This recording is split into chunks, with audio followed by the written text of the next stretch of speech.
going on today, guys? Today I'm going to show you how to install a 357 SIG 10 by 13 block and a Glock 32 magazine. This is a 13 round 357 SIG Glock mag for the Glock 32. We use a cut down Glock 17 block for this.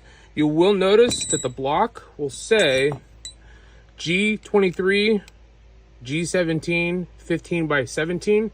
We use a lot of our Glock blocks and we cut them down to fit other Glock magazines. So don't be discouraged by that.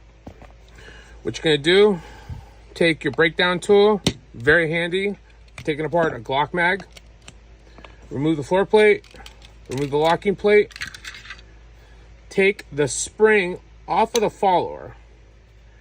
The block itself is gonna lock into the follower like that.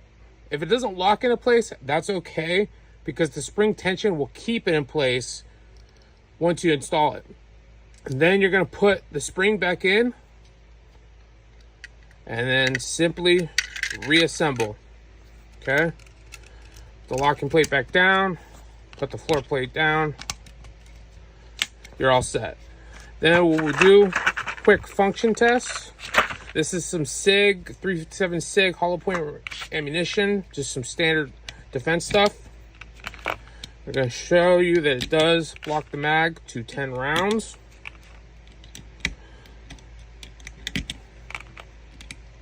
It's a very easy way to make your 13 round 357 SIG magazines compliant to state standards.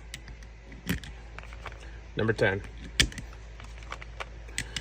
You're not going to get that 11th round in, and you'll still be able to insert on a closed bolt. Please email us at magblocks@gmail.com if you have any questions, and please rate this video. Have a good day.